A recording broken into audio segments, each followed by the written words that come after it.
Ya, berarti ya.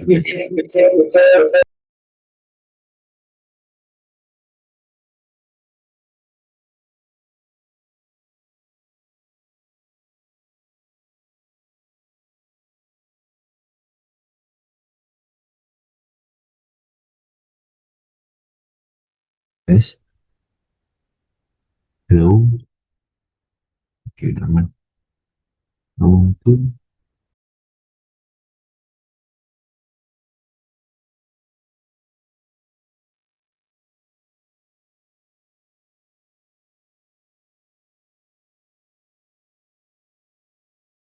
mulainya 45 ya. Oke.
Oke, ya, gue mulai aja. Ya.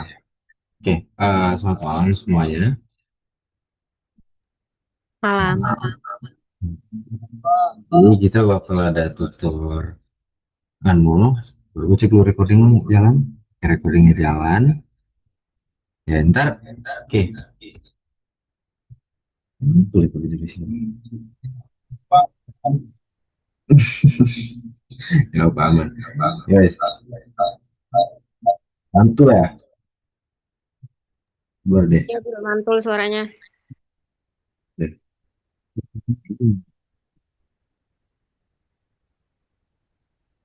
Guys, ini mantul apa enggak? Guys, mantul. Gue mulai. Video ini tulis ini. Oke, jadi lebih ke headset dulu aja. Gue bakal, ini tutorial bakal lebih ke bahas tiga topik sih yang utama gitu. Karena eh gue nggak tahu kalau gue nggak tahu kalau kelas lain, tapi kalau kelas RB itu dikabarin sama Bu Linda, katanya tuh yang keluar di UAS itu udah pasti nanti ada diskriminan, ada kanonik, sama ada multidimensional scaling.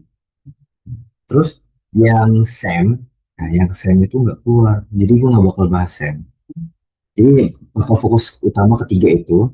Ini seingat gue dan gue juga tahu dari kawan gue atau dari PB. Nah, korespondensi juga masuk guys. Tapi gue bakal bahas, tapi yang bakal gue bahas intensif itu tiga doang.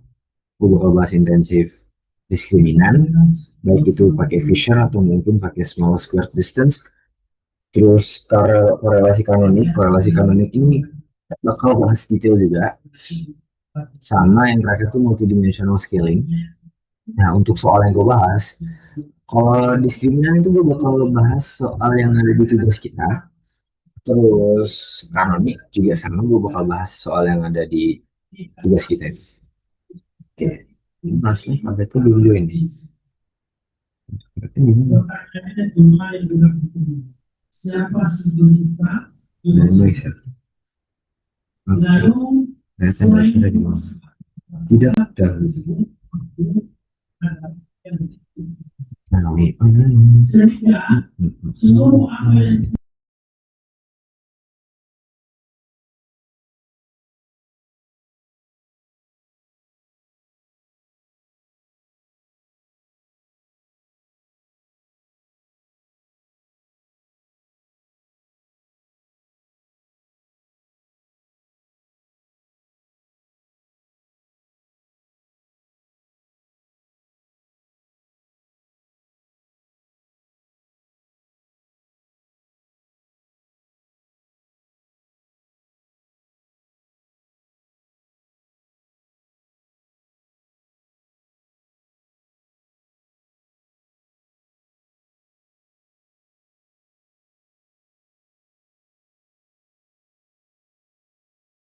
Bentar ya.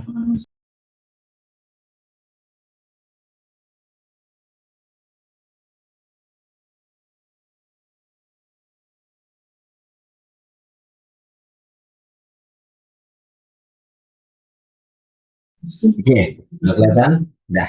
Karena gue ngeliatin juga. Oke, tetap. Nice. Oke. Hmm. Tes,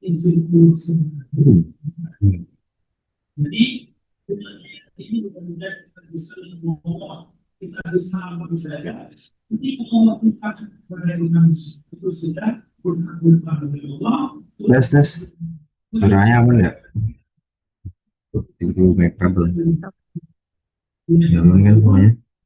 Suara gue aman nggak?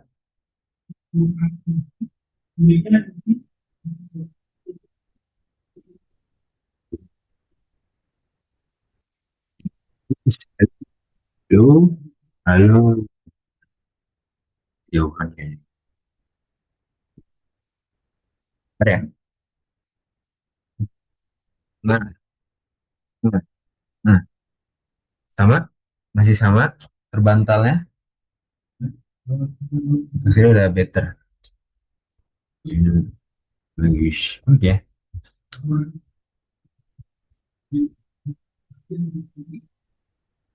Ya. Jadi kita bakal bahas kayak kata gue tadi, materinya itu nggak banyak. Banyak sih, tiga materi. Nah, soalnya itu bakal banyaknya satu soal untuk satu materi. Tapi nanti gue bakal ngejelasin tiap detail soal-soal itu gimana. Misalkan langkah ini itu apa aja, itu bakal gue jelasin. Oke, yang pertama itu kita langsung ke analisis diskriminan aja ya. Ya, Pak, bocoran. Gue udah nggak scrolling aja. Nah, analisis diskriminan itu ada dua cara. Cara pertama itu pakai Fisher, cara kedua itu pakai small square distance. Nah, pakai Fisher itu kita pakai yang namanya itu kita pakai dua variabel intinya kalau di Fisher tuh. Kita nyari dua variabel. Variabel y topi, sama variabel m topi. Dari dua variabel ini nanti kita bandingin mana yang lebih gede. Gitu. Jadi kita lihat dulu dari variabel y topi sama m topi ini apa aja yang diperluin. Berarti kalau kita lihat tuh yang diperluin itu kita perlu selisih rata-rata dari dua data ya. Jadi X bar 1 dikurang X bar 2 itu berapa? Selisihnya berapa intinya. Bisa ntar kita transpose, ya dapat transpose berapa. Terus nanti dapat kita juga perlu nyari S pooled inverse. Inverse dari S poolednya. Terus udah dapat juga kita cari X, eh, kita kali sama variabel yang ada. Misalnya nanti di soal kita tuh variabel ada dua, berarti X1 sama X2. Atau mungkin di soal kita tuh variabelnya bukan X, bisa jadi selain X apa? Pokoknya bisa jadi variabel itu XY, berarti nanti dikali XY, X0 kan. Kayak gitu.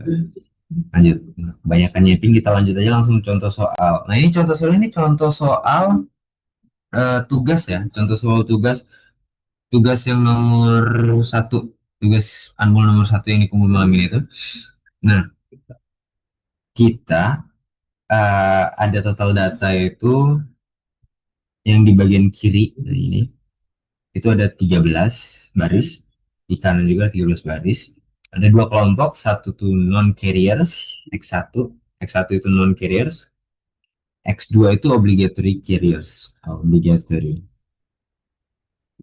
Oke, nah gue nggak bakal bahas detail tentang kayak oh kelompok satu itu non carriers yang dimana mereka bukan pembawa, yang berarti wanita yang tidak membawa gen hemofilia. Selain gue langsung perhitungan aja karena itu yang paling pasti diperluin ya.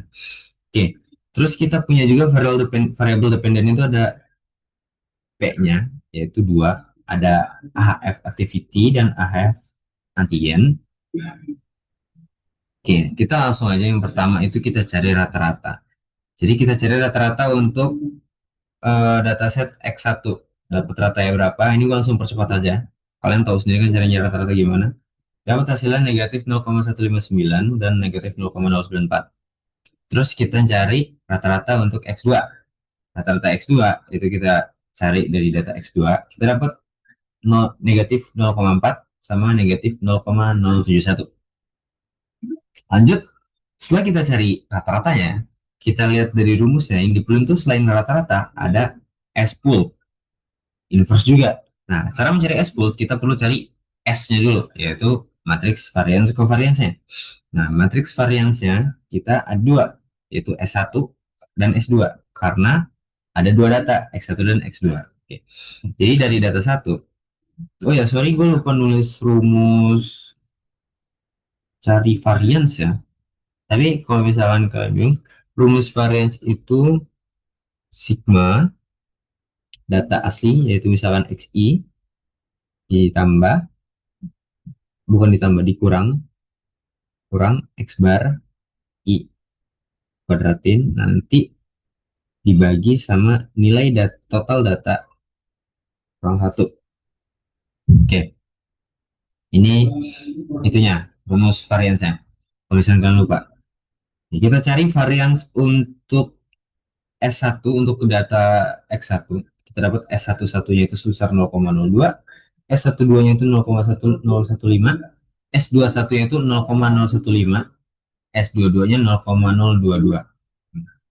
Kita cari juga buat data X2, nanti kita dapat S2-nya berapa, dapat kita variance-nya. Sekarang kita cari S-pooled-nya. S-pooled itu nyarinya gimana? Rumusnya ini mungkin gue langsung substitusi ya, tapi rumusnya itu N1 dikurang 1 kali S1 tambah N2 dikurang 1 kali S2 dibagi N1 tambah N2 dikurang 2. Nah ini rumusnya. Karena yang kita tahu itu N1 atau jumlah data baris, jumlah data kolom, jumlah data 1 itu ada 13. Kita kurang 1 dikali S1 sama juga untuk data 2 S2. Kita dapat rumus S10-nya, kita langsung aja cari perhitungannya. Ini gue langsung lengkah aja perhitungannya karena takutnya kelamaan. Tapi kalian bakal bingung nggak nyari S10 gimana? Misalkan udah ada rumusnya kayak gini. Kalau misalkan kalian bingung boleh nanyain sekarang atau mungkin boleh nanyain nanti juga, terserah kalian. Tapi langsung dapat nih hasilnya. Hasilnya itu S10 sebesar segini ya. 2 kali 2, 0,018 sama 0,014. Terus ada 0,024 itu S10-nya. Nah, setelah kita dapat S10-nya, kita cari inverse-nya. Nah, cara nyari inverse-nya pakai rumus yang biasa inverse-nya. Itu pakai 1 per determinan dari inverse-nya, determinan dari matriksnya. Ya, asli kekik dong zoomnya. Nggak tahu kita.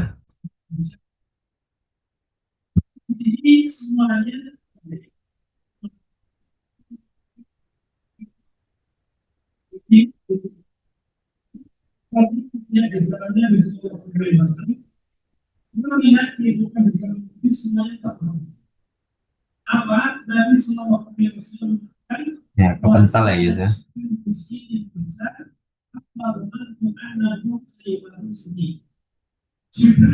Tahu kenapa tadi kepental ya? Ini mantul nggak suara api guys? Misalnya.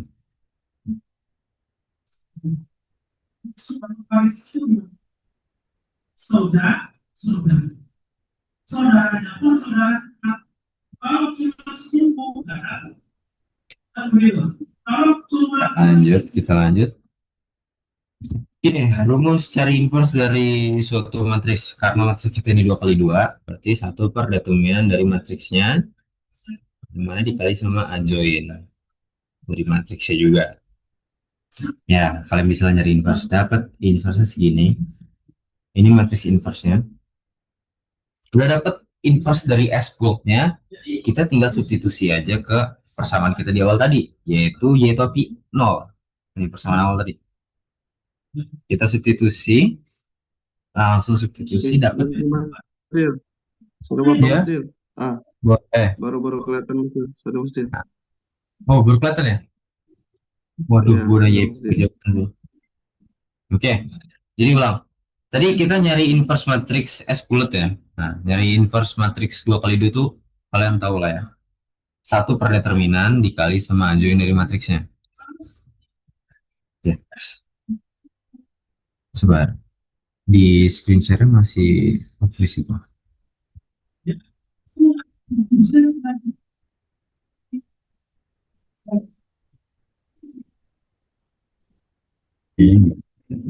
Ya, kita dapat nilai inverse S bulatnya itu sebagai berikut. Nah, udah kita dapetin semua yang tadi itu, kita dapat selisih rata-rata, kita dapat S bulatnya juga, terus juga kita dapat inverse dari S bulatnya itu. Sekarang kita tinggal substitusi ke persamaan kita di awal tadi. Persamaannya itu yang Y topi itu. Jadi kita masukin nilai selisihnya, nilai selisih rata-rata X1 dan X2. Ini gue langsung dapat ya. Gue mempercepat aja, jadi langsung dapat selisih rata-rata dua variabel itu dapat 0,241 sama negatif 0,023. Nah, selisih tadi itu kita transpose biar awalnya itu yang awalnya 2 kali 1 jadi 1 kali 2, kita kali sama inverse dari S nya, terus kita kali sama variabel yang kita punya x0. Ini gue nulis di sini x0, tapi di selanjutnya pas sudah dapat itu gue ganti jadi x1. Kita dapat y topinya itu, persamaan y topi itu dapat sebesar segini ya, 25,872 x1 dikurang 16,05 x2. Ini dapat satu step dari analisis Fisher discriminantnya. Habis kita nyari y topi, sekarang kita nyari m topi. M topi ini biasa disebut juga cut off. Cut off point ini buat jadi pembanding untuk klasifikasi. Jadi kalau misalkan ntar kita ngecek dia lebih dari M atau kecil dari M, itu buat masuk klasifikasinya. Kita lanjut dulu aja ya. Ini. Nah, cara nyari M topi itu gimana? Cara nyari M topi itu caranya kita kan tadi udah dapat persamaan Y topi. Nah, dari persamaan Y topi itu kita ada variabel X-nya kan di persamaan itu. kita input di tiap variabel itu sesuaiin sama rata-ratanya. Nah, kalau kita pengen nyari Y topi 1, berarti kita input rata-rata data 1, rata-rata ya, X bar 1 ke dalam variabelnya, ke dalam variabel persamaannya. Kan X bar 1 kita itu ini negatif 0,159 sama negatif 0,094. Sumpah. Ini jaringan gua apa ya? 4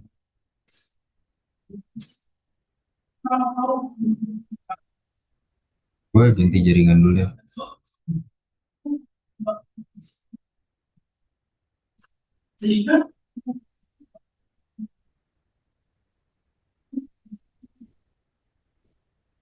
Ada guys.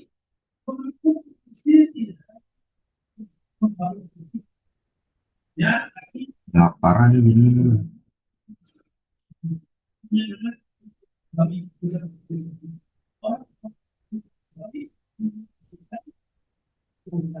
Bentar, kapan? Ganti jaringan.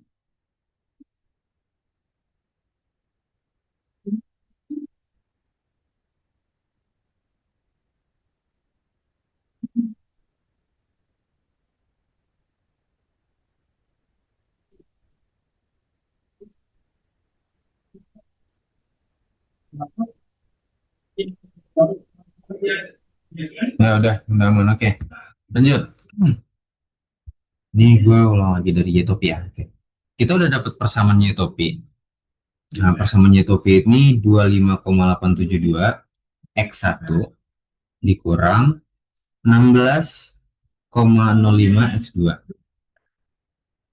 Nah, jadi selanjutnya kita nyari persamaan, kita nyari M topi. M topi itu cara nyarinya kita setengah dikali sama Y topi 1 ditambah Y topi 2.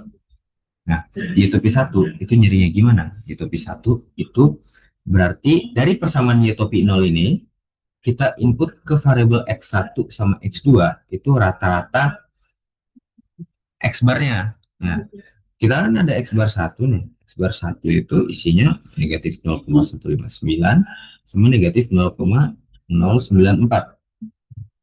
Ini itu X1, ini itu X2. Jadi kita input aja langsung masuk sini. Kayak gini. Dapat setelah kita substitusi hasilnya negatif 2,605. Itu yaitu P1. Kita lakukan yang sama juga ke X bar 2. X bar 2 itu ada negatif 0,4 sama negatif 0,071. Ya.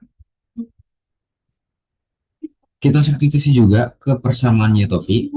Kayak Y topi 2 ini dapat hasilnya itu negatif 9,209. Lalu kita cari M topi dengan cara hasil Y topi tadi itu. Kedua hasil ini kita jumlahin. Setelah kita jumlahin, kita kali setengah.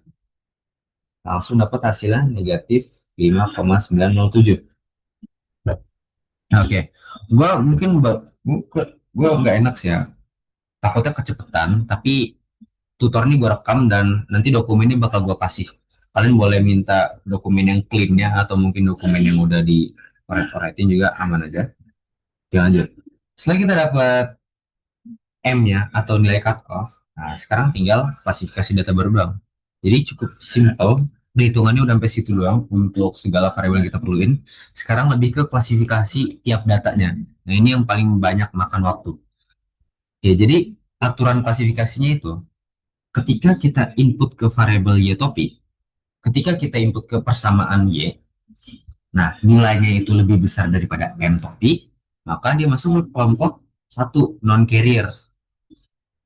Nah, ketika dia kurang dari M topi, maka dia masuk ke kelompok 2 obligatory carriers. Ini sesuai sama rumus yang ada di PBT. Gua kayaknya nggak nulis tapi ada di bawah seharusnya. Nanti kalian boleh dicek ulang ada rumus itu. Jadi dia masuk ke P1 kalau misalkan lebih, masuk ke P2 kalau misalkan kurang dari. Oke. Nah, jadi cara ngitung atau cara kita ngelakuin klasifikasi itu gimana? Kita kan ada persamaan Y topi ya. Nah, ada persamaan Newtopi, kita masukin aja nilai X1 sama X2-nya. Jadi dari data itu ada X1, yaitu min 0,0056 sama X2 min 0,1657. Masukin aja ke persamaan Newtopi. Dapat hasilnya 2,51. Nah, 2,51 ini kita bandingin sama nilai M. Nilai M kita berapa? Nilai M kita kan negatif 5,907. Karena 2,51 ini lebih besar daripada negatif 5,907, berarti dia masuk ke P1 prediksinya. Prediksinya P1. Dan ternyata benar. Data ini itu memang ada di grup atau di kelompok P1. Nah, itu kita lakuin ke setiap baris data yang ada di tabelnya. Itu makan waktu banget emang. Jadi semoga UAS itu nggak kayak gitu lah ya. Oke, ini cara Fisher. Nah, ini cara Fisher diskriminan. Nah, kita bisa pakai cara yang lain. Sorry. Habis kita ngelakuin ke grup 1, kita lakuin juga ke grup 2. Ya, oke, udah habis ngelakuin klasifikasi ini, masih ada satu step terakhir. Itu kita bikin confusion matrixnya. Ya. Jadi kita bikin kayak gini confusion matrixnya. Buat ngitung apa? Ngitung akurasi sama apparent error rate. Nah, ini harusnya ada sih ya. Jadi hit ratio gitu. Oke. Jadi kita rumus simple itu cara nyari upper itu intinya yang salah prediksi dijumlahin. Nah, kayak gini. Yang salah prediksi kan ada 2 sama 1. Jumlahin aja 3. Nah, nanti yang jumlah dari salah prediksi itu kita bagi sama total datanya. Dapat uppernya berapa persen? 11,54%. Cara nyari akurasi berarti 1 dikurang upper 488,46%. Nah, segitu. Untuk interpretasi nanti ya, karena masih ada satu metode lagi buat diskriminan, itu smallest square distance. Ini metodenya bisa dibilang lebih simple, tapi enggak juga. Jadi kalau yang tadi itu, yang Fisher itu kita perlu nyari variabel-variabel dulu kan. Kita nyari M dulu, nyari Y dulu. Sedangkan kalau smallest square distance ini, itu kita nyari langsung sekalian ngebandingin. Jadi ngegabungin antara kita nyari nilai sekaligus nyari klasifikasi gitu. Nah, rumusnya ini untuk small square distance, kalau kalian lihat tuh masih ada kemiripan, yaitu ada di S-pooled inverse-nya. Nah, kita langsung aja cara ngitungnya gimana. Kita lihat dulu apa yang diperluin. Yang diperluin tuh ada S-pooled inverse sama X bar 1, X bar 2. Step by step manual calculation gimana. Seperti ini. Ini dikasih contoh untuk data 1 dan data 2. Iya, ini dikasih contoh di data observasi 1. Nah, pada 2 step. Jadi emang ribet sih yang ini. Jadi ini. X itu oh ya. Oke, jadi pertama kita hitung dulu X dikurang X bar 1. Itu tuh apa? X itu adalah data tabel kita. Jadi nilai negatif 0,056 sama negatif 0,1657 ini adalah data dari tabel, dari soal. Kita kurang sama data X bar 1. Nah, ini X bar 1 kita. Dapat nilai apa ya, nilai pembandingnya bisa dibilang kayaknya. Oke, whatever you call it. Terserah kalian pakai apa. Nilai pembandingnya dapat.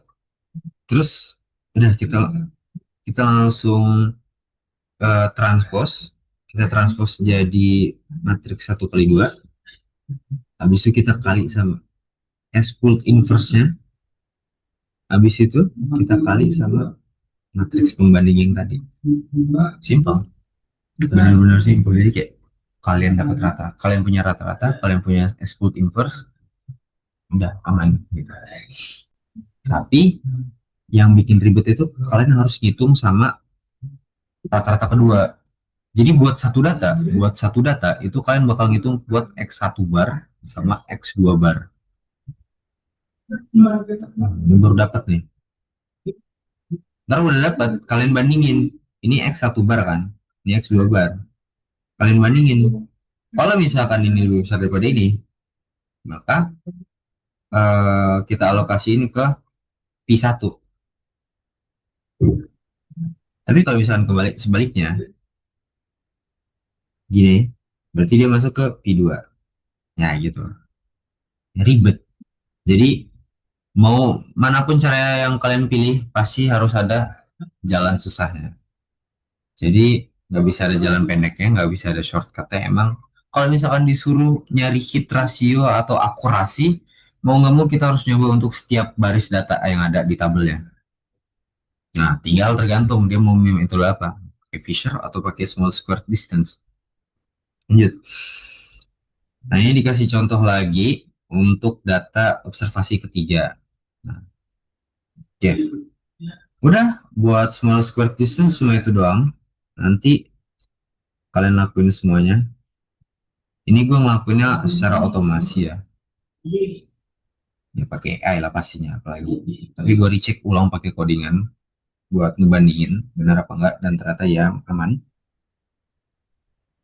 Jadi udah dapat sama juga summary of performance, kesimpulan dari performanya gimana dan ternyata mirip hasilnya. Terdapat 3 miskalkulasi atau misklasifikasi dari modelnya.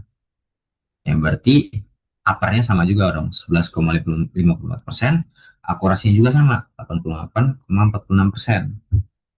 Nah, itu aja. Jadi ternyata metode Fisher sama metode small square distance itu sama aja.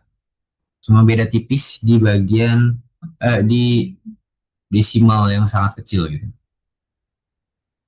Oke, lanjut. Nah, ini harusnya gue ngebahas di plot sama korespondensi, tapi jujur dibandingin materi yang gue masukin, nggak nggak sebanding susah dan panjangnya gitu. Dan juga kalau misalnya korespondensi itu cukup simpel. Kalian tinggal bagi tabel sama jumlah kolom atau jumlah baris, nanti dapat analisis profil baris, profil kolom, atau mungkin analisis korespondensinya.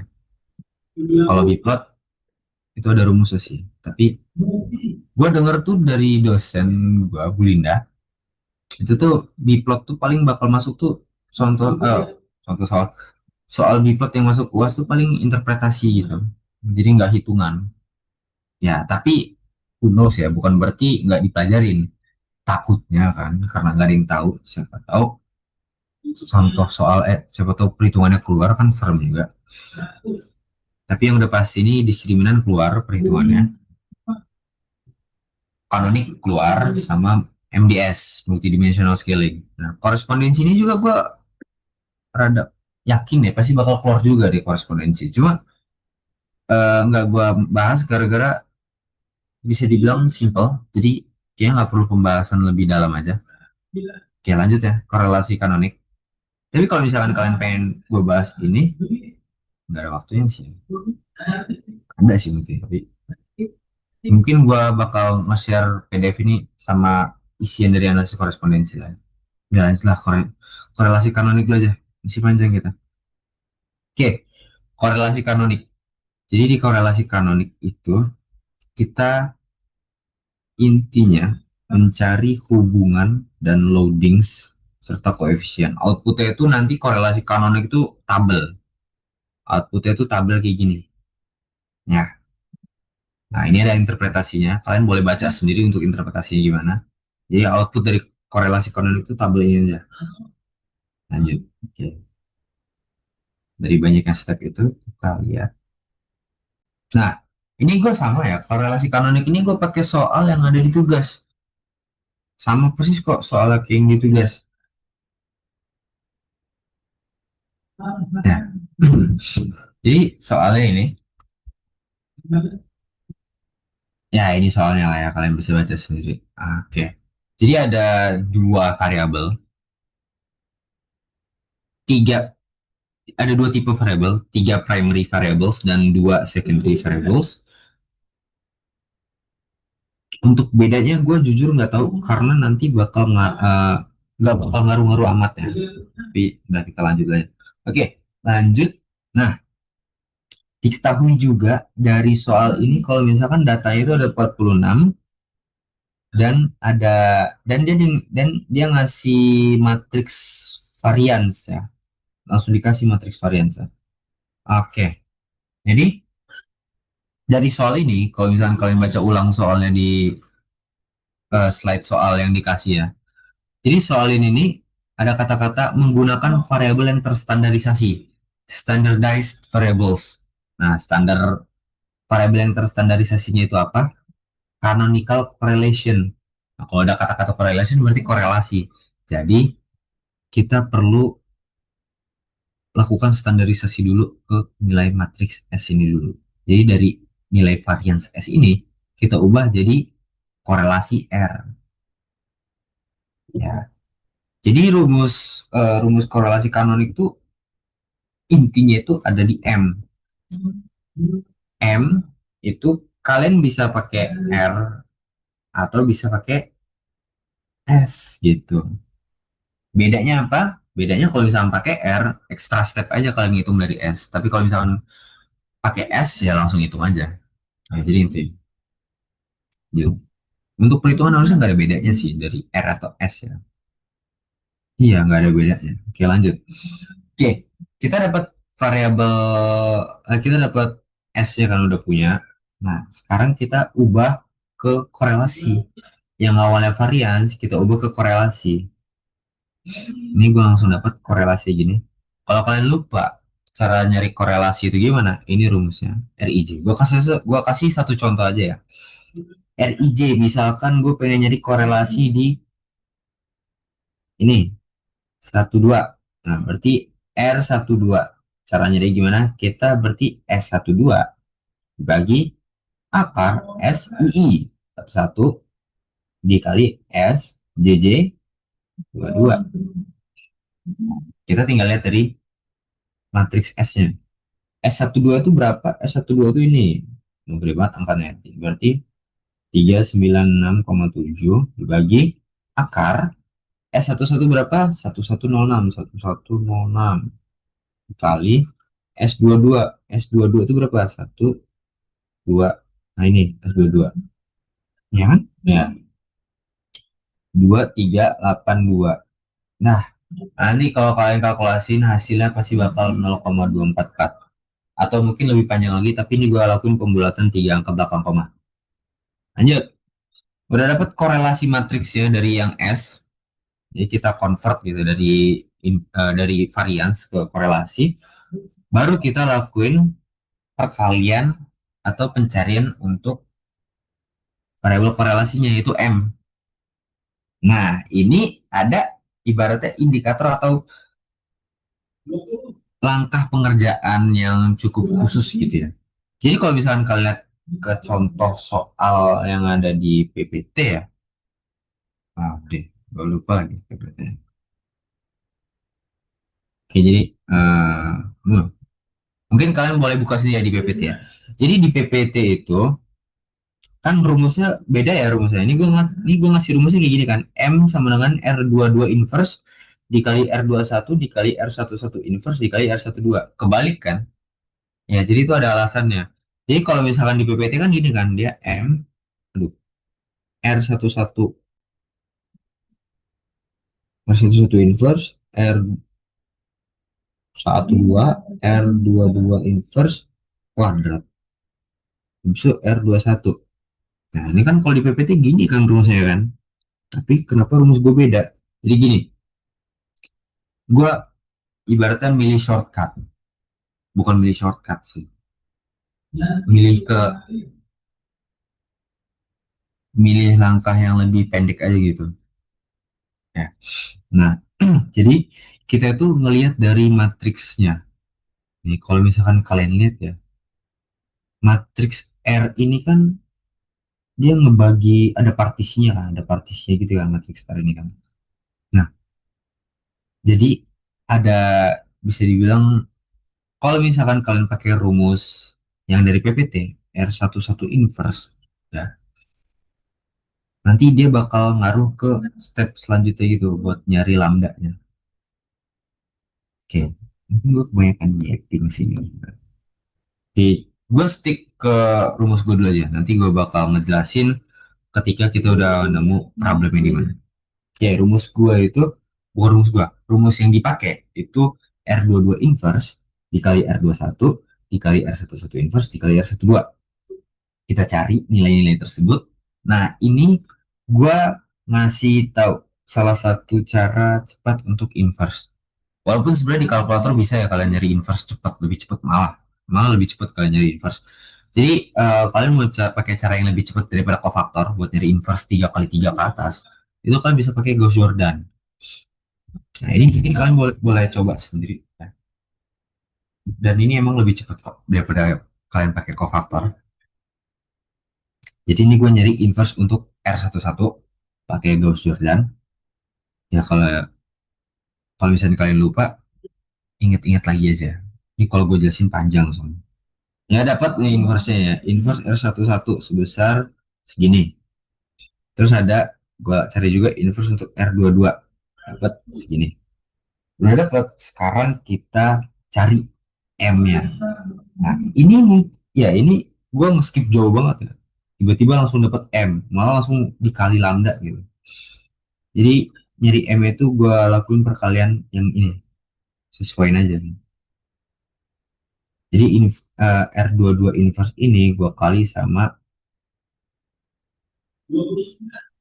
R21. R21 itu ini R21. Nah, terus gue kali sama R11 inverse. R11 inverse itu ini. Terus gue kali sama R12. R12 itu ini. Ya, simple. Nanti gue bakal perjelas lagi sih. Oke, lanjut ya. Udah dapet M ya. Sekarang kita cari lambda buat eigenvektor. Cara nyari lambda kayak gini. Dapat persamaan lambdanya, dapat matriksnya. Terus kita dapat juga persamaan lambdanya dengan kita mencari determinannya. Udah dapat persamaan lambdanya, kita lanjut ke rumus ABC, quadratic formula, untuk cari nilai lambda 1 dan lambda 2. Nah, habis dapat lambda 1 sama lambda 2, sekarang kita cari rho. Rho ini didapetin dari melakukan akar terhadap lambda yang tadi. Ya, kita udah dapat rho 1 sama rho 2. Rho 1 0,51, rho 2 itu 0,14. Nah, lanjut. Sekarang kita pengujian signifikansi korelasi kanonik. Jadi habis kita dapat banyaknya angka tadi tuh, dari kita nyari R, nyari M, nyari lambda, nyari rho. Sekarang kita lanjut ke hipotesis simultan atau pengujian signifikansi. Jadi yang simultan ini, simpelnya kita menguji semua variabel secara keseluruhan. Kan variabel kan ada dua kan, ada X1 sama X2. Nah, berarti kita uji dari kedua tersebut apakah ada yang signifikan atau enggak. Nah, kita lakukan ujinya dengan rumus berikut. Nih, ini rumusnya. Kelihatannya ribet sih, tapi ini nggak ribet kok. Jadi rumusnya itu 1 dikurang rho, yang dimana rho ini dikuadratkan. Dah, dikali sama hal yang sama juga, tapi rho yang berbeda. 1 kurang rho yang dikuadratkan. Dapat nilai apa ya? Nilai lambda hipotesisnya itu 0,73. Udah dapat nilai lambda segitiganya itu, sekarang kita cari nilai chi square hitung dengan rumus berikut. Nah, n itu jumlah data, p itu jumlah variabel primary, q itu jumlah variabel secondary. Kalau kalian ingat, primary kita ada 3, secondary kita ada 2. Biasanya kita kali dengan logaritma natural ln, di mana ln segitiga ya, 0,73. Oke, lanjut ya. Udah dapat nilai chi square hitungnya 13,22. Sekarang kita cari chi square tabelnya, nilai chi square kritisnya.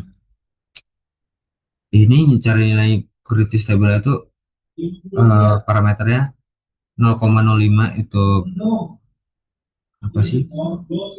Taraf signifikansi sama 6. 6 ini P kali Q. P-nya 3, Q-nya 2. 3 kali 2. Oke, dapat ya. Jadi C-square tabelnya itu 5,6, yang hitungnya 13,22. Kalau kita lihat ternyata 13,22 itu lebih besar daripada 5,6 kan. Berarti terdapat hubungan multivariat yang signifikan antara dua set variabel. Tapi kita baru tahu ada aja. Kita nggak tahu variabel mana yang berhubungan signifikan. Kita tahu ada, tapi belum tahu siapanya. Nah, buat nyari tahu siapanya, itu pakai hipotesis parsial. Hipotesis parsial ini kita coba satu-satu. Kalau yang tadi itu kan digabung ya nih ya. Ada kayak satu min rho satu, satu min rho dua. Jangan kalau yang ini pisah dia. Satu min rho satu dapat berapa? Dapat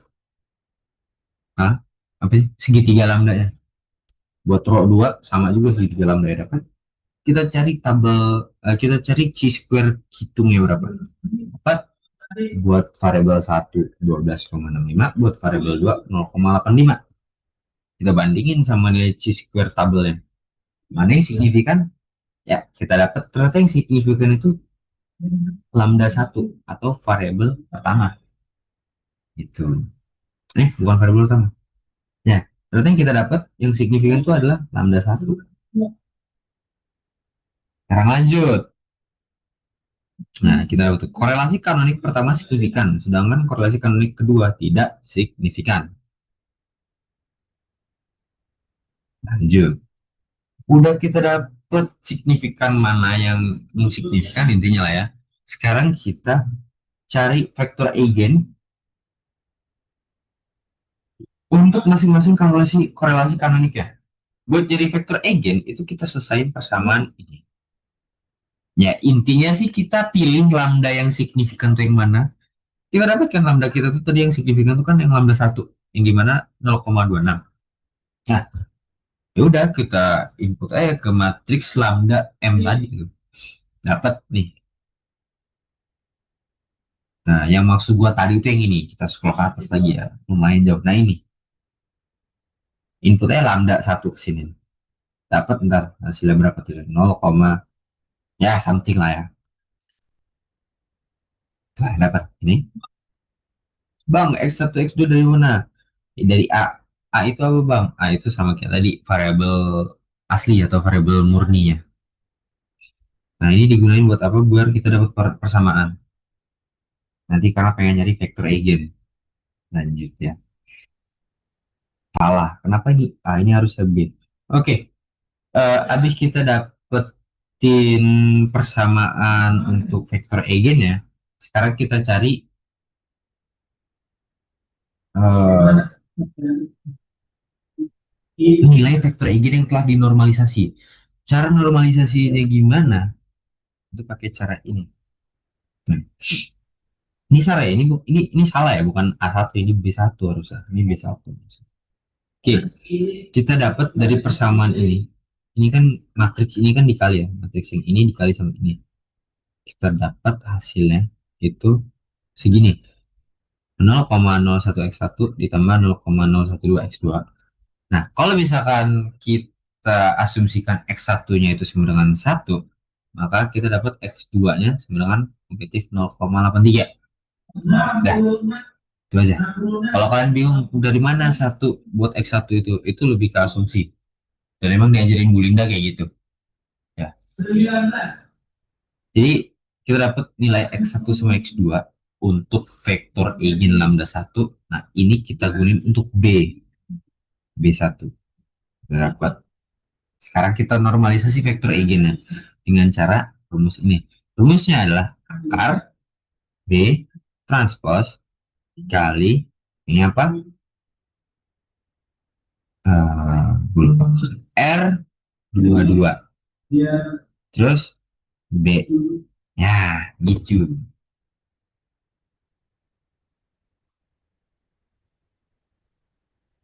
Oke, lanjut.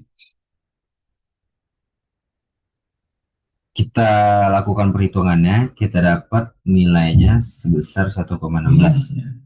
1,16 kita apain? Kita bagi kita jadi pembagi untuk nilai B1. Cut, dapat B star. B star sebesar 0,86 dan negatif 0,72. Ini adalah persamaan U1. Ini dia.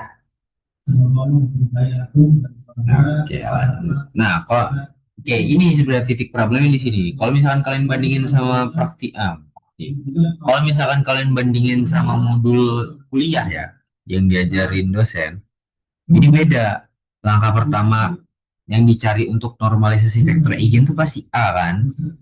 Ya, karena gini, eh, di PPT itu tuh matriksnya paling gede 2 kali 2. Mereka nggak ada yang matriks 3 kali 3. Bahkan kalau ada itu mereka nggak pakai. Jadi gini, sistem di korelasi kanonik itu. Nah, sistem di korelasi kanonik itu, kalian kalau pengen langkahnya lebih pendek lah ya, bisa dibilang langkahnya lebih pendek, itu kalian lihat dari matriks korelasinya atau matriks inverse atau matriks dari variansi terserah. Kalian lihat dari matriksnya mana yang paling kecil. Ini kalau kita lihat kan ada 4 bagian matriks ya di sini. Ada matriks A, matriks 1, matriks 2, matriks 3, matriks 4 kan. Nah, jadi kita pilih yang kecil aja gitu, nggak usah pilih yang gede. Nah, kita pilih yang ini. Nah, karena kita pilih yang kecil untuk dilakukan perhitungan, makanya dia berubah untuk M-nya jadi R22 gitu. Apa ya, lebih ke kita milih yang lebih pendek aja gitu jalannya. Kalau misalkan kalau misalkan yang ini yang pendek, berarti R11. Intinya kita ngikutin mana yang matriksnya lebih kecil. Kalau misalkan yang lebih kecil di sini, berarti R11. Kalau misalkan yang lebih kecil di sini, berarti R22 gitu. Nah, terus itu satu bedanya di situ, bedanya di rumus itu. Bedanya di mana lagi juga?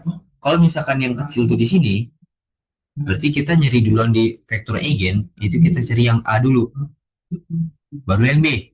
Kalau misalkan yang kecil di sini, berarti kita cari yang B duluan, baru yang A. Nah, makanya kalau misalkan kalian lihat, kalian bandingin, ibaratnya rumus modul dokumen ini kalian bandingin sama materi slide materi perkuliahan korelasi kanonik di kelas. Justru kayak kebalik pasti. Kok ketuker? Iya, kenapa? Karena di PPT itu mereka pakai matriks yang ada di ujung kiri. Dan itu memang matriksnya udah 2 kali 2 gitu. Jadi ya ini nih nggak ngubah rumus atau nggak apa ya, memang apa ya, standar, cara yang standar dan cara yang umum juga. Tapi kalau misalkan kalian mau coba pakai matriks yang gede, itu ribet. Gue udah ngeliat caranya, gue sendiri nggak mau ngerjain gitu. Lanjut ya. Nah, jadi kayak yang gue bilang tadi, karena kita pakai matriks yang kecil, matriks R22, berarti kita cari B dulu. Udah dapet B ya, udah dapet B starnya, udah dapet U1. Sekarang kita lanjut cari variat kanonik, yaitu koefisien sisi Y. Nah, ini baru kita nyari A. Nah, jadi ya kebalik lah. Kita cari B dulu, baru cari A. Cara nyari A itu gimana? Rumusnya ini. 1 dibagi rho 1 dikali R11 inverse dikali R12 dikali B star. B star itu apa? B star itu yang ini. Itu B star. Lanjut. Nah, ini langsung gue substitusiin. Jadi rho 1 kita atau rho yang signifikan itu kan 0,51. Kalian bingung dari mana? Kalian scroll lagi ke atas, pasti ada. Mana ya? Nah, ini. Nih. Nah, ini.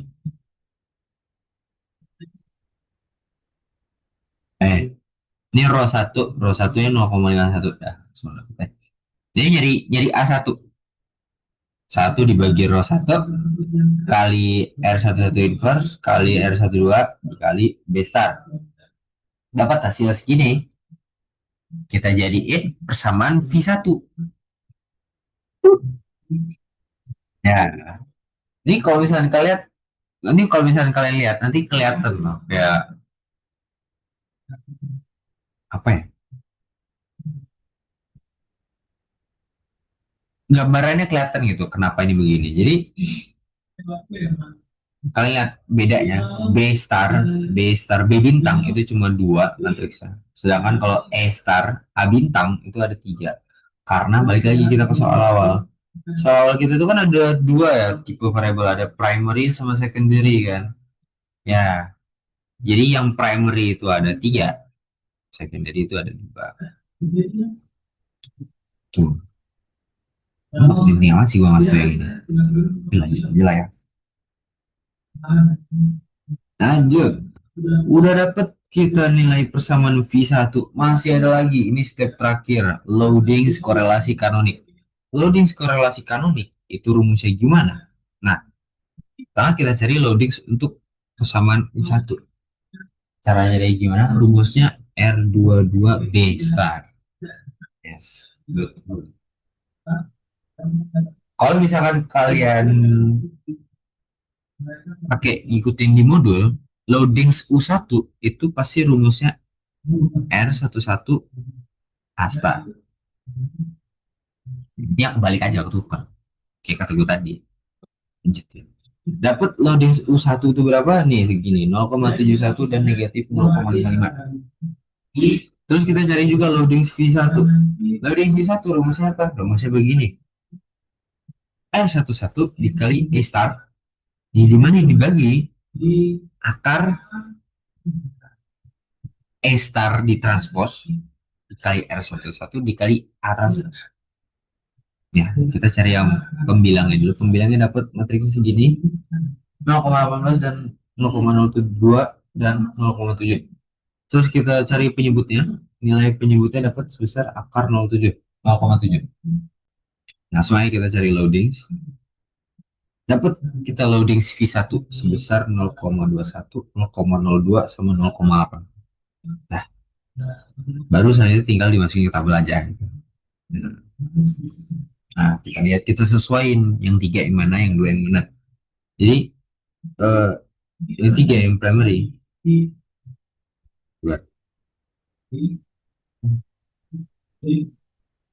Nah, yang primary itu kita pakai loading yang V1. Ah, fuck.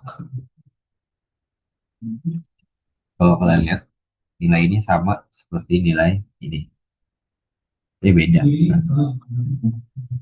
Dari mana? Oh, itu. Ini nilai ini dari mana? Nilai ini dari persamaan V1. Nah, kalau loading ya itu dari yang ini.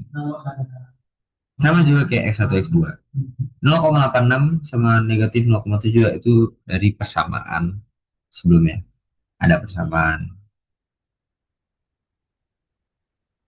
bawah. Y ada persamaan. Oh, persamaan B star. Nih. Persamaan U1. Ya, itu untuk koefisiennya. Loading saya kita dapetin kayak tadi caranya. Loading U1 dapat 0,71 sama negatif 0,55. Karena kayak apa? Nah, oke lanjut. Udah dapat dah, jadi udah selesai nih. Saya nomor 2 untuk korelasi kanonik. Outputnya itu table. Table yang kayak gini. Untuk interpretasi kalian baca sendiri lah ya.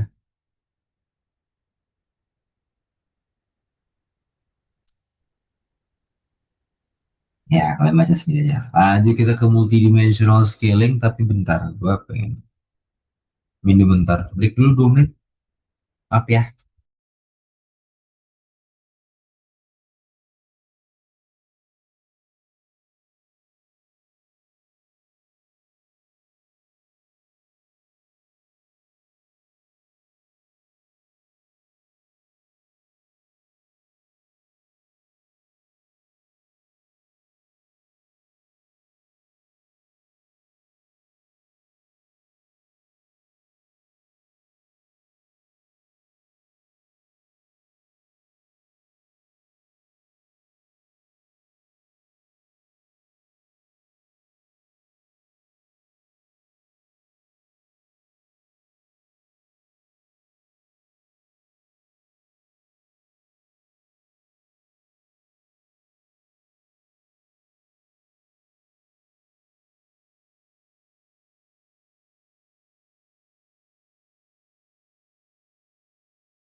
Lanjut. Oke, lanjut. Baru gua start dulu recording. Udah jalan recording lagi. Lanjut. Ini materi terakhir kita malam ini, multidimensional scaling. Kayak kata gue tadi, gue nggak bakal bahas SEM karena kata Bu Linda nggak bakal masuk UAS. Jadi ya udah. Tapi tetap dipelajarin ya guys SEM ya. Takutnya keluar tetap. Ya. Gue cuma ngasih bekal, bukan ngasih bekal sih. Membagi, membagi ilmu yang dimana mungkin kalian udah lebih tahu duluan atau bahkan lebih tahu dulu lebih dalam gitu untuk pembekalan UAS.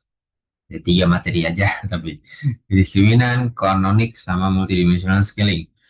Nah, gue berharap juga kalian nyelesain kanonik itu lebih teliti, lebih lebih selesai di kanonik, maksimal banget lah, maksimalin banget lah di kanonik itu karena yang ngoreksi Bu Linda, ya bukan Bu itu yang ngoreksi. Nah lah, lanjut. Materi selanjutnya itu ada multidimensional scaling, itu MDS. Nah, kita langsung contoh soal dan pengerjaan aja ya. Ini gue pakai contoh soal yang ada di PPT slide materi kuliah ya. Contoh soal itu ada ini, ada tiga produk X, Y, Z. Ada aroma, ada kekentalan. Nah, lanjut aja lah ya. Nah, ini ada pertanyaan. Itu menurut Euclidean antar target tiga produk. Matriks double centering, dekomposisi eigen, interpretasi hasil, sama stres. Hitung stres. Oh, gitu. Lanjut. Jadi yang pertama, kita ngitung jarak Euclidean. Jarak Euclidean ini apa? Kalau kalian lupa, ini DB scan. Nah, itu aja. Gitu. Ini rumusnya DB scan. Jadi ibaratnya kalian bayangin aja kalian lagi pengen bikin nyari cluster gitu ya buat damin, terus ntar ada titik X sama titik Y, nah kalian disuruh cari jaraknya, udah simpel kayak gitu aja. Oke, X kurang Y berarti koordinat X kita kurang sama koordinat Y, rumusnya segini dapat nilai gini, dah simpel. Oke, dibasecamp. Ntar kita udah dapet semua DBS, ya semua DBS kan, semua nilai jarak Euclidean ya, kita jadiin matriks, kita sesuaiin. Ya, yang sama dirinya sendiri nol, selain dari itu ada isinya. Jadi X sama Y itu masuknya ke 12. X sama Z 13. Ya, kalian tahu lah. X sama X nggak ada. Udah dapat matriks D-nya. Sekarang kita lakuin, kita cari matriks double centering. Matriks double centering itu rumusnya bisa pakai B, bisa pakai J, bisa pakai BIJ. Ya, tapi yang gue contohin ini pakai BIJ. Lanjutnya. Nah, ini sedikit recap dari Ranchop sih. D kuadrat I dot itu berarti rata-rata kolom. Nah, kolomnya ada segini gini gini, rata-ratanya I dot. Nah, ini bukan rata-rata, ya rata-rata. Nah, kalau misalkan dot J berarti ini ada nilai kolom. Nah, ini dot J. Kalau ada dot dot berarti ibaratnya yang ini ke sini, yang ini ke sini. Nah, berarti ntar dot dot tuh berarti di sini. Gabungan dari seluruh hasil kolom dan seluruh hasil baris. Itu dot dot. Lanjut. Nah, dapat langsung nilai D kuadrat. Ini kayak mana dapat matriks ini? Ya paling kuadratnya aja nilai D tadi. Ini matriks D nih. Matriks D ini kalau dikuadratin hasilnya segini. Ya, udah dapat nilai matriks double centering D kuadrat. Kita cari rata-rata baris ya. Nah, yang mana caranya? Ya, kayak gitu. Kalian jumlahin, kalian bagi sama totalnya. Nah, ini barisnya, jumlahin dapat 16,3. Ini barisnya, jumlahin, bagi sama 3, 7. Ini juga yang ketiga, jumlahin 3 sama 3, 16. 18 dapat rata-rata baris Z. Nah, sekarang kita hitung rata-rata total. Rata-rata total itu jumlahnya semua, nanti dibagi sama total data. Kuadrat kepala sebesar 13,78. Lanjut, kita cari matriks double centering. Nah, ini yang kita cari tadi itu. Kita karena gue di sini nyatunya pakai rumus BIJ, berarti BIJ. Gimana caranya? Gini, kita lihat dari rumus tadi BIJ itu gimana? BIJ itu setengah, min setengah dikali DIJ kuadrat dikurang D kuadrat I dikurang D kuadrat dot J dikurang D kuadrat dot dot. Ini grand total, ini mean kolom, ini mean baris, ini belum tahu siapa. Makanya kita cari tahu. Ya, kalau ngeliat dari sini B11 berarti nilai ke satu dalam matriks D yaitu nol. Wih, ya, nol. Nol. Oh, kita ini min setengah dikali nol yaitu D I J kuadrat dikurang 16,3 yaitu D I dot. Terus 16,3 juga sama D dot J tambah 13,78. 13,78 itu apa? Ini dia D dot dot. Yes. Sudah aja. Nah, ini kalian lakuin untuk semua sampai jadi matriks B. Nah, matriks B kalian apain? Kalian cari eigenvektornya dari matriks B. Matriks B cari eigenvektornya. Cara nyari eigenvektornya gimana? Kalian cari lambdanya dulu. Nah, cara nyari lambda biar dapat persamaan lambdanya untuk lanjutin eigenvektornya, itu ada dua cara kalian nyari determinan 3 kali 3 kan. Kalian bisa pakai larus. Larus apa laus ya? Arus. Pokoknya itulah yang miring-miring itu yang gini-gini. Ya.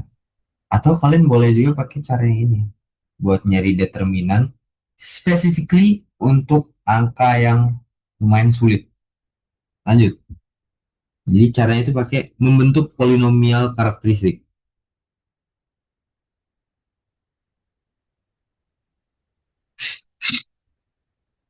Nah, jadi ini cara yang cara salah satu cara untuk nyari determinan 3 kali 3. Nah, tapi ini spesifik buat nyari persamaan lambda ya. Jadi kita langsung ada namanya persamaan karakteristik. Nama persamaan itu isinya apa aja? Ada lambda pangkat 3 sama 3 kali 3. Ada T lambda kuadrat ditambah S lambda kurang D. Nah, ini apa aja? T itu trace, jumlah diagonal utama. Berarti kalau kita lihat dari B, diagonalnya berapa? 9,44 ditambah 0,11 ditambah 11,11. Itu T. S, jumlah minor utama. Jumlah minor utama itu dapetinnya dari mana? Nah, ini. Agak takes time, tapi lebih apa ya? Kalau dibandingin cara larus yang garis miring garis miring itu ya, penelitian tapi sama-sama butuh teliti sih ini. Oke, gue ngasih tau caranya aja lah ya. Oke, cara yang kedua, habis nyari T kita cari S. Nyari S itu gimana? Kita pakai kofaktor atau submatriks.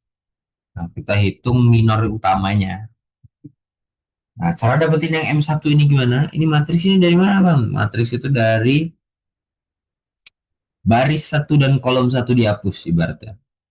Ibaratnya baris satu dihapus, baris satu, kolom satu dihapus. Sisa baris sisa kolom apa aja? Sisa 0,11, min 0,89, min 0,89 sama 11,11. Itu minor satu. Minor 2 berarti sama variabel yang dicoret di matriksnya. Kolom 2 baris 2 itu kita hapus. Kita hitung yang sisanya ada aja. Iki misalkan kolom 2 hapus, baris 2 hapus. Nah, berarti ini matriks matriks minor utamanya. 9,44 min 10,24 min 10,24 sama 11,11.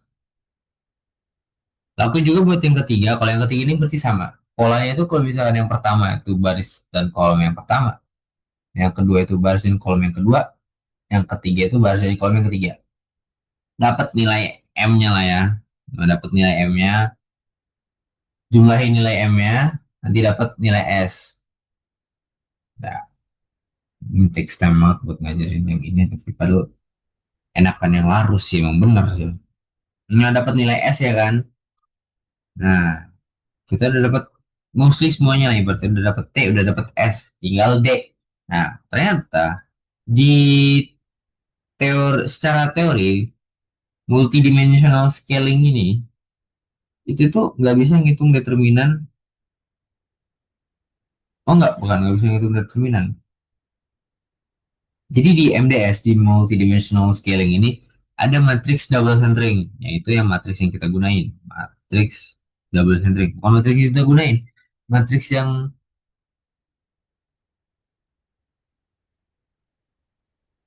kita cari. Nah, dekomposisi matriks double centering. Jadi matriks double centering ini itu tuh biasanya memiliki jumlah baris dan kolom nol. Makanya secara teoritis determinannya itu nol. Ya udah, tuh lanjut aja cari persamaannya gimana. Input aja, substitusi dari nilai yang kita dapat berapa? T-nya 20,66, S-nya 0,91, berarti kita masuk ke data pertama. Habis kita substitusi, kita lakukan faktor untuk mencari nilai eigen. Oh ini dia ngebuktiin kalau misalkan lambda 3 itu sama dengan 0. Itu terbukti. Ya lanjut. Nah, habis kita dapat persamaan lambda, sekarang kita cari nilai lambda-lambda tersebut pakai rumus kuadrat. Nah, ini rumus kuadratnya. Jadi akar pertama atau lambda satu itu sebesar 20,615, akar kedua atau lambda 2 itu sebesar 0,045. Udah dapat, sekarang kita udah punya lah ibarat nilai eigen yang diperoleh. Eigen lambda 1 20,615, eigen lambda 2 itu 0,045. Nah, habis kita dapat lambdanya, sekarang kita cari bisnis. Bisnis sih. Sorry, agak ngeblank. Ini habis kita dapat lambdanya, sekarang kita cari nilai vektor eigennya. Pakai rumus yang normal juga, kayak biasa. Rumus matriks dikurang sama lambda dikali identitas. Ya. Kita pertama pakai nilai eigen atau nilai lambda dulu. Yang pertama, nilai lambda kita kan ada dua ya. Satunya nol. Yang pertama itu 20,615. Input ke variabel ini, masukin sebagai lambda satu. Nanti kalau udah, nah, kita cari ini rasio vektor. Ini gue baru denger juga gitu, Pak, soal rasio vektor ini.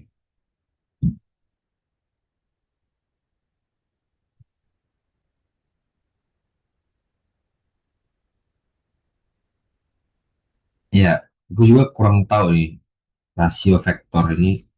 Baru denger sih kali ini metode cofactor cross product ini. Ya, jadi kita cari vektor eigen pertama ya dari masing-masing lambda.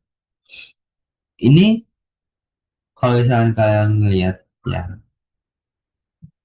minor juga sih ini harusnya.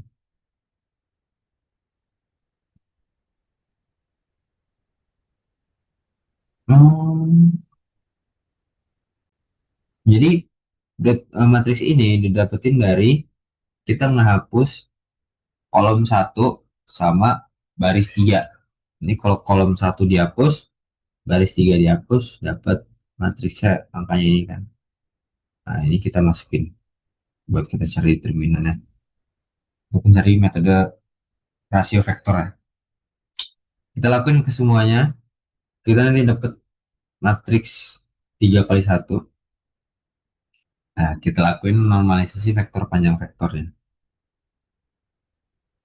What the fuck? Oke. Hmm.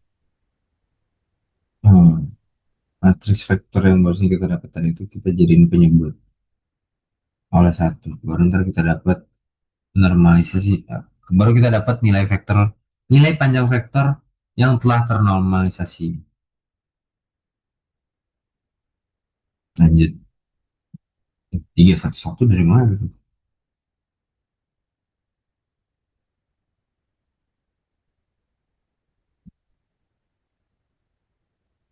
Hmm. 311.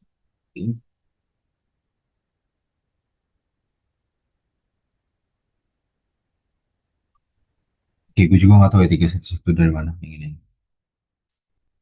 Karena gue rujukannya ke PPT slide dan di PPT lebih parah lagi langkahnya.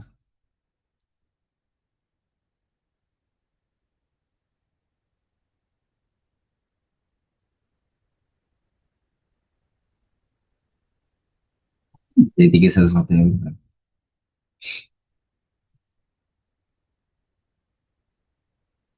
nggak ada.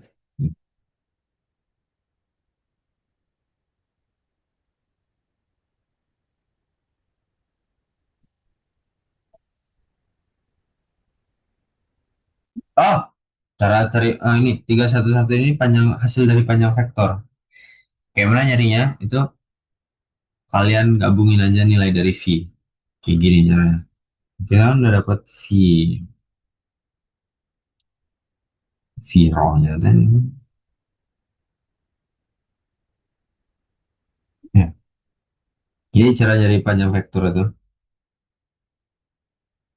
itu kita akar misalkan V1 kuadrat tambah V2 kuadrat tambah V3 kuadrat. Nah ini panjang vektor. Sorry ya kurang lengkap guys buat dapetin angka itu. Oke, itu panjang vektor. Kita lakukan juga buat vektor eigen lambda kedua biar dapat vektor eigen keduanya. Nah kalau udah dapat kita dapat V1 sama dapat V2 juga. Lanjut sekarang kita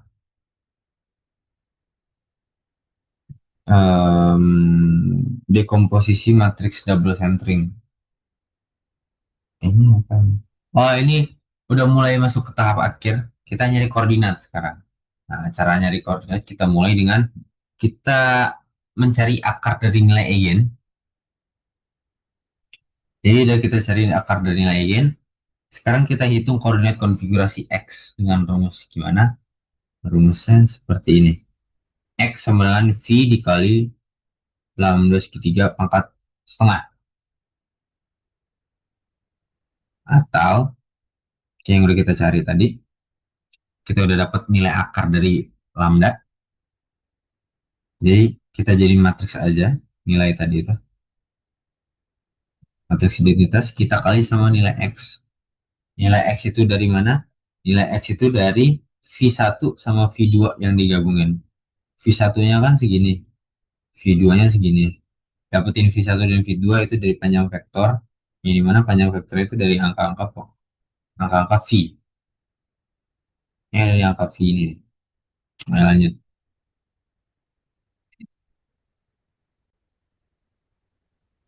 Kita udah dapat nilai X-nya. Nah, ini gimana kita lakuin pengerjalaannya? Kita lakuin sesuai aksisnya. Buat produk X, berarti nilai yang X aja. Kayak min 0,676 sama min 0,019 itu dikali sama eh, nilai yang berhubungan ya. Jadi yang 0,676 itu dikali sama 4,54, yang negatif 0,019 itu dikali sama 0,212. Itu buat produk X. Lanjut ke produk Y. Sama produk Y berarti kita lakuin ke baris kedua. Yang negatif 0,057 kita kali sama 4,54. Yang 0,998 kita kali sama 0,212. Produk Z juga kita lakuin hal yang sama. Khusus untuk baris ketiga berarti 0,734 kita kali sama 4,54. Terus 0,057 kita kali sama 0,212. Nanti kita dapat total dua dimensi untuk tiap produk. Produknya ada 3, X, Y, Z. Dimensi 1 dapetnya berapa, dimensi 2 itu dapat berapa. Nah, ini tabel koordinat akhirnya.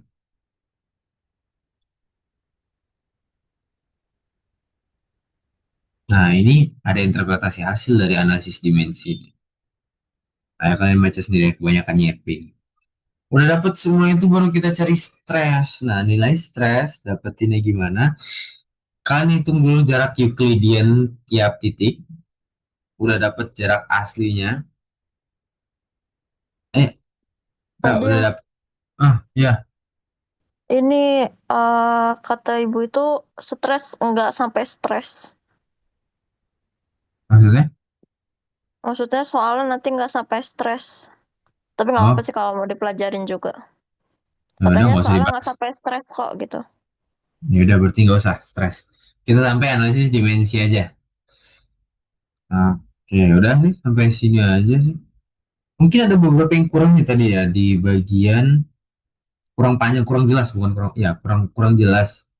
Yaitu didapetin nilai V panjang vektor ini. Nah, ini kurang jelas. Ntar bakal gue tambahin lagi, tapi nggak malam ini ya. Tapi intinya kurang panjang vektor. Ya, nyari panjang vektor kayak gue tadi, kayak kata gue tadi itu, nyari panjang vektor itu V raw ini nih kita akarin, terus kita kuadratin masing-masing. Jumlahin panjang vektor, dapat panjang vektor masing-masing. Oke. Hmm, terus, ya, gimana sih guys? Biasanya dari tadi nggak ada yang mau nanyain gitu. Ya kalau multidimensional emang panjang banget sih. Tapi kalau yang kanonik nggak ada yang ditanyakan ya? Atau mau nanya nanti boleh. Terus diskriminan aman sih kayaknya. Kalian ya guys. Udah sih, tutorial mungkin sampai sini dulu aja. Nanti gue bakal nge-share PDF ini. Mau yang clean atau mau yang coretan itu terserah kalian. Dan juga udah gue rekam. Biar gue stop dulu recordingnya biar nggak kelamaan. Oke, udah. Untuk tutorial sampai sini dulu aja guys tutorial mulai. Maaf gue nggak bisa ngebahas semuanya karena emang apa ya? Kebanyakan kalau dibahas semua dan pasti capek banget. Baik itu gue atau mungkin kalian ya. Terus juga mau bahas analisis biplot kalau misalnya yang keluar cuma interpretasi doang kayak ngapain gitu dibahas terlalu dalam. Kalau mau bahas analisis korespondensi kedalaman padahal tuh kan nggak sesulit itu ibaratnya gitu. Aduh, buat yang baru ya udah lah ya. Kalian boleh lihat rekamannya nanti gue taruh di Drive.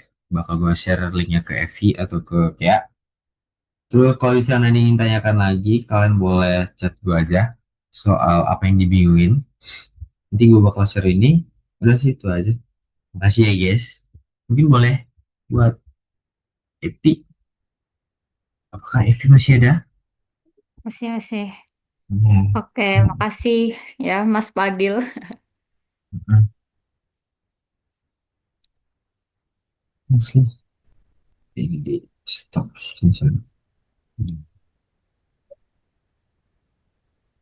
Mungkin sebagai apresiasi ya, ini ada sertifikat seperti biasa. Kelihatan nggak? Hitam. Nah, kelihatan. Yeay. Yeay. Makasih atas apresiasi sudah menutarkan mata kuliah analisis multivariat. Semoga